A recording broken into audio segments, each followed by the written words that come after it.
வள்ளலார் மேலே வழக்கு கடலூர் நீதிமன்றம் மருதூரிலே. அந்த கடலூர் நீதிமன்றத்தில் வழக்கு. நீதிபதி வெள்ளக்காரன், வழக்கறிஞர் முத்துசாமி ஐயர், வழக்கு தொடுத்தவர் ஆறுமுக நாவலர்.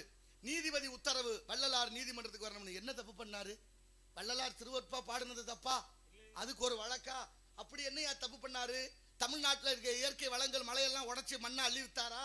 ஆத்து மண்ணள்ளி வித்தாரா? மலையை உடைக்கிறவன்லாம் மரியாதையா திறன்.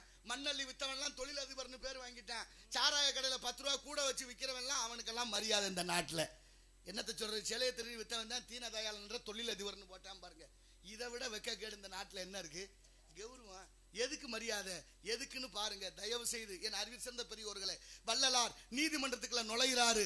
உட்கார்ந்து இருந்த எல்லாரும் எந்திரத்திலிருந்து கும்பிடுறாங்க. நீதிபதி உள்பட, வழக்கறிஞர் உள்பட, ஆறுமுக நாவலர் உள்பட. ஆறுமுக நாவலர் கும்பிட்டதை நீதிபதி கேட்கிறாரு, நீ எதுக்கியா கும்பிட்டா? நீ தான் அவருக்கு எதிரி, நீ தான் வழக்கு தொடுத்த, ஏன் கும்பிட்டான்னு கேட்கிறாரு. அவர் சொன்னாரு, என்னன்னு தெரியல, அவர் வந்தோன்னே அவர் முகத்தை பார்த்தோன்னே எனக்கு கும்பிடணும்னு தோணிருச்சு, என்னை அறியாம கும்பிட்டேன் அப்படின்னு கையெடுத்து கும்பிட்டாரு. மன்னிச்சிருங்கன்னு சொல்லிட்டாரு. வழக்கு அன்னைக்கே தள்ளுபடியானது.